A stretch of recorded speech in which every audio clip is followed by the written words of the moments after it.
text tells us Ahab told Jezebel all that Elijah had done and how he had killed all the prophets with the sword.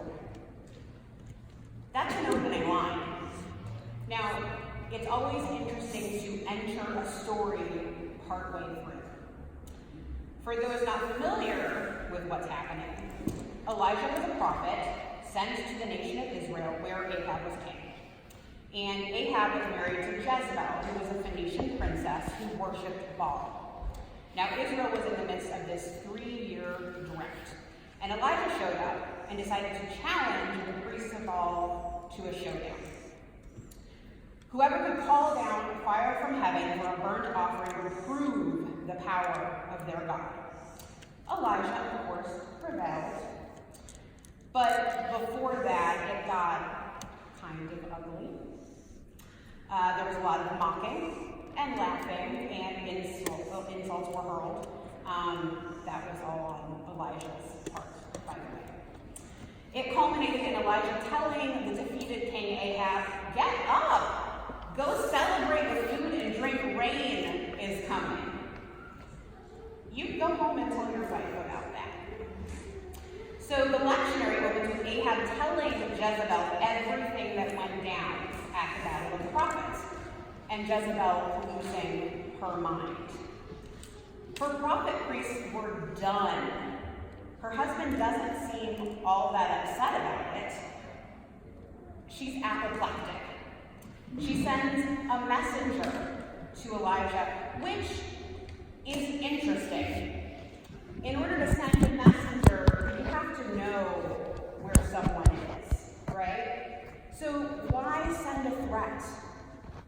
Why not send violence? Why not send an assassin? Why not kidnap Elijah? But she sends a threat. She sends this messenger to tell Elijah that so help her Baal, by this time tomorrow, she will do to him what he did to her prophets. Elijah is terrified. He leaves the country, literally. He flees to Judah. But that's not quite far enough. So he leaves his servant in Judah and flees another day into the wilderness. And this is where things get real funny. Elijah has just won a victory. He has proven without a doubt the power of God. God called down fire into this water-soaked pyre. He's escaped death. He's escaped Jezebel's threats. But here he sits under a broom tree, which, by the way, when you envision this, you think of this tall tree, right? He's sitting in the middle of nowhere. It's a bush. He's sitting in the middle of the desert under a big bush, praying for death. He says to God, "It is enough. I am no better than my ancestors." What? Elijah, you're perfectly safe. You're a successful servant of God. What's going on? Yet, how many of us can relate to that feeling? How often does the outward appearance of our lives, of our story, not line up with our interior monologue? For whatever reason, Elijah doesn't believe that he's worthy any longer, even of life. So here he sits under this bush, waiting to die, when an angel appears. And the angel's having none of it. Get up and eat. I hear it in the parent voice.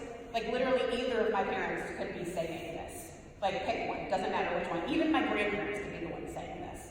It's this exasperated, you're doing too much voice. And the text tells us that the angel touches him. I literally can see this angel shaking him awake under this bush. Get up and eat. And he sits up, and lo and behold, food and water have been provided. So he eats, and he lies right back down. So the angel comes a second time to wake him up for school, feed him in the wilderness, and lets him know that he's going to be journeying to Mount Horeb. Now, this can be confusing if you're not good with names, you're not paying attention, or if you're not fortunate enough to come from a family like mine where everyone has more than one name. So like Neil is also Mike's or Anthony is also Dan. So Mount Horeb is also Mount Sinai. So this is the same place with the burning bush, and so significant, right? It's going to come up later. So the angel comes, feeds him a second time.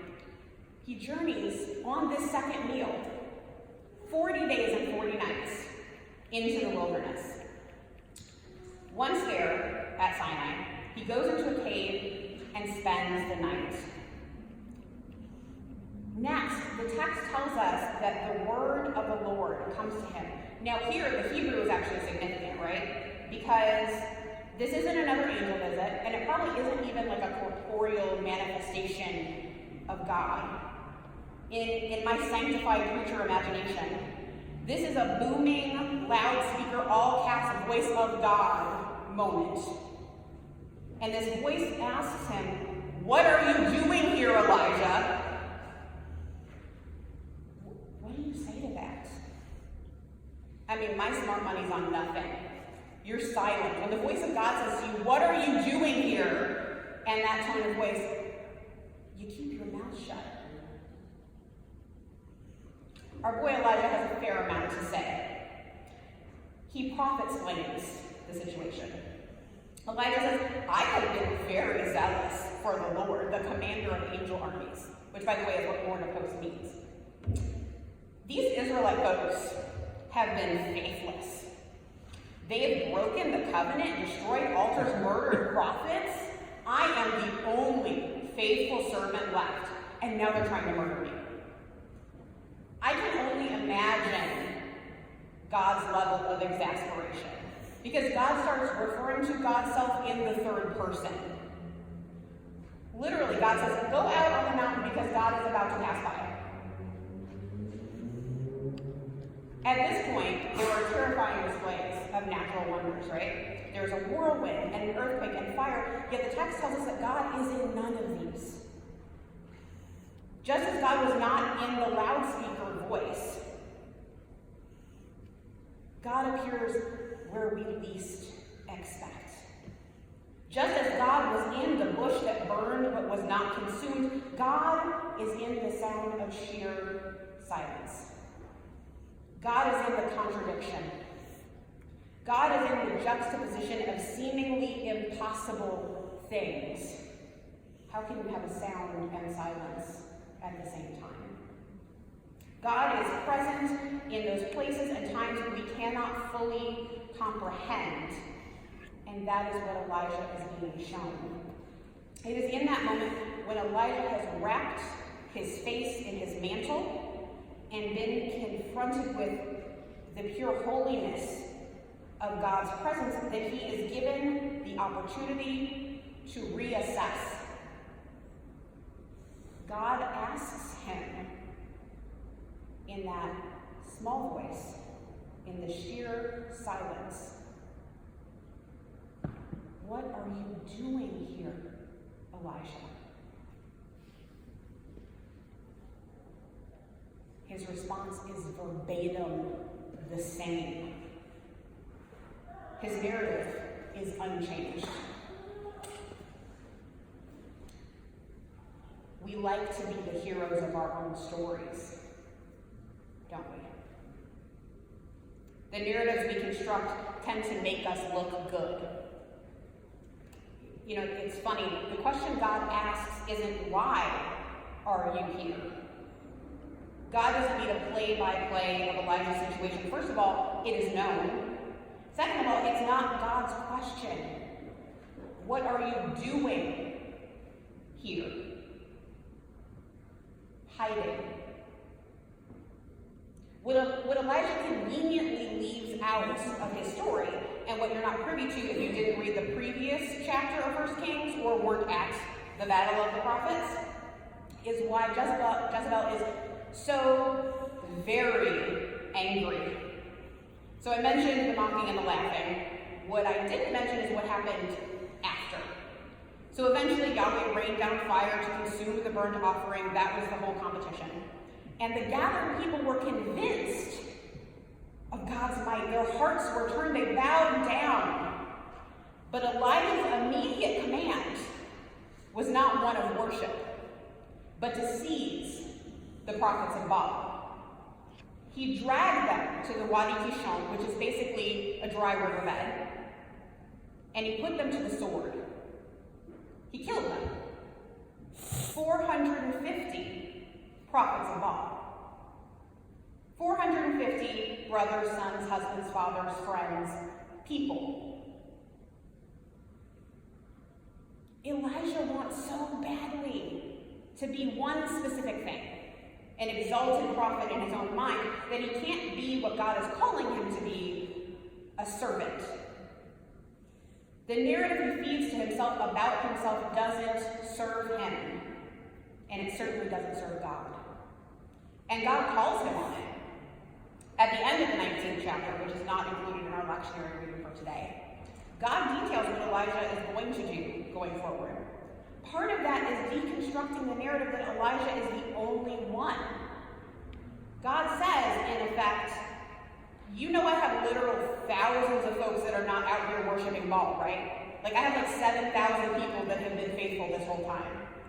You're not the only one. Like you're not as special as you think you are. But his story about himself is so much more satisfying when he was the only one. There's something special about being the only one. Until there isn't. Which brings us to the gospel. The Gerasenes, living across the sea, or really a big old lake from Galilee, had a man living among them, afflicted by demons. Now, they will tell you that they did absolutely everything they could for him. The text confirms that they bound him with chains and shackles and had a guard posted for him, but he would always escape. I mean, they chained him up for his own good, you see. Chained him up for his own good. He was driven into the wilds. The text says he was driven there by the demons. Well, let's examine that for a minute. Is their story really that they welcomed this man, naked, dirty, raving mad, into the midst of their community? Are we to believe that it was possession alone that drove him into the tombs? Because we know enough about human nature to make that claim suspect. In any case, when we first encounter this man, an outcast from society, is seeking Jesus actively. He has come down from the tombs and is meeting Jesus on the beach. We're told Jesus is stepping out of the boat. This man cannot wait. He has urgent business. In your mind's eye, I want you to see this man, dirty, disheveled, emaciated, naked, afraid. He stumbles onto the shore, reaching for Jesus, and this juxtaposition, he falls to his knees while shouting Jesus' authority. What have you to do with me, Son of the Most High? I beg you, do not torment me. Do not torment me. My God. What is this man's experience of healing? We are told that he has been seized by demons multiple times, indicating perhaps prior healing or exorcism that was unsuccessful long term. He has known the disappointment of a promised healing that failed to deliver. He has known the pain of watching himself deteriorate, despite the best faith efforts of those around him. The miracle of healing for him has been anything but miraculous. He has suffered, is suffering, and struggles to believe that there is hope for him in the midst of his ongoing battle. He is at his wit's end. He comes to Jesus literally naked, stripped of everything, begging for a chance to be changed, begging for a miracle, even a painful one. Now, the narrative structure of this event is puzzling. The conversation is out of order. We don't realize that Jesus has given a command of exorcism until 4 verses in. Even then, when you read it, you have to wonder if this is referencing an old exorcism, given the history of almost constant possession for this man, and that perhaps this man and Jesus have met before.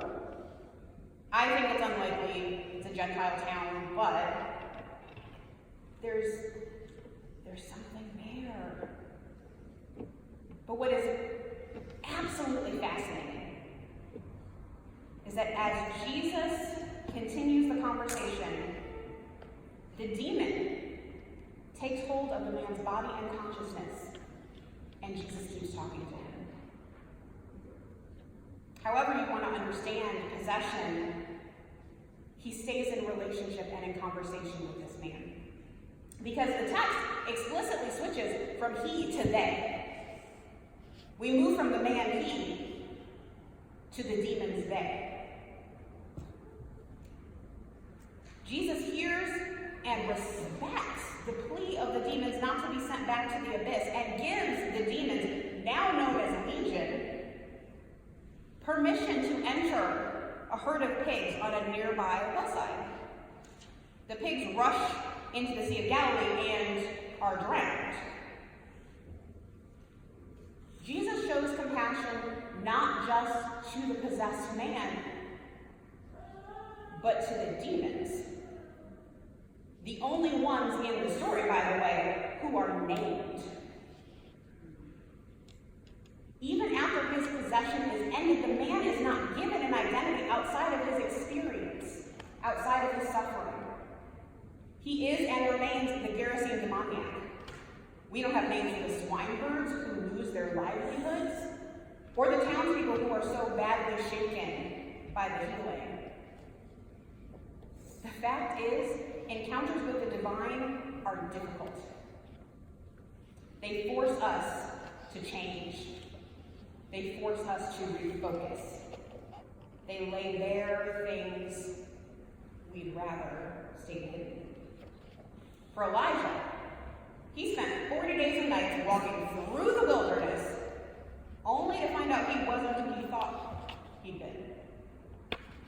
God wasn't all that impressed with his accomplishments. He wasn't the lone surviving faithful servant, which really he already knew if you don't take 5 minutes to think about it. And he had more work to do if he wanted to be who he said he was. His encounter with God at Mount Horeb told him about himself, his failings, his foibles, but also his promise.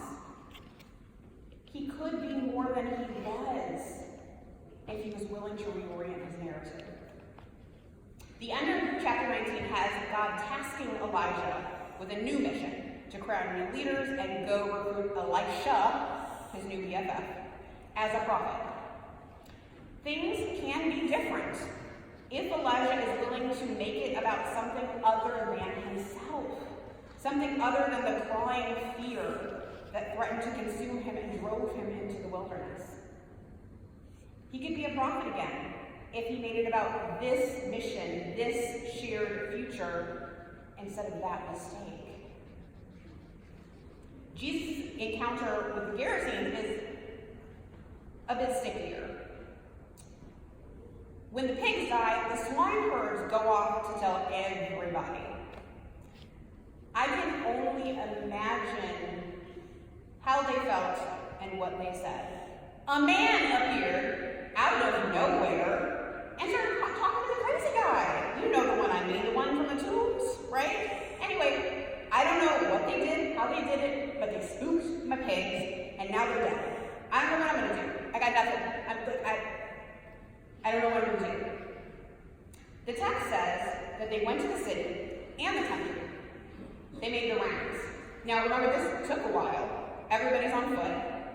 So I imagine eventually a huge crowd makes its way back to the lakeshore. Jesus and the disciples are sitting on the beach.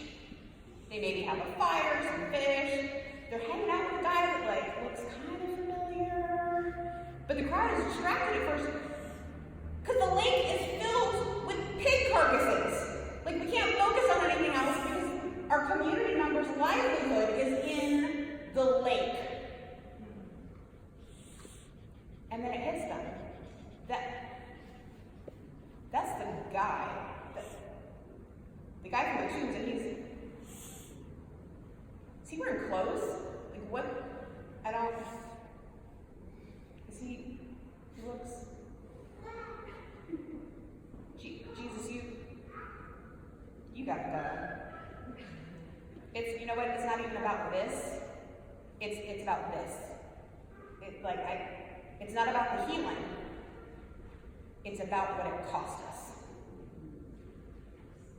The difficult reality, the thing that we have to struggle with, is that sometimes good news may not seem like good news to everybody. Healing can hurt. Creation can be destructive. Reconciliation can be disruptive.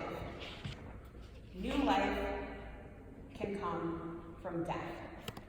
The Gerasene demoniac's new life came from the tomb, just as our Christian life is sourced from a tomb.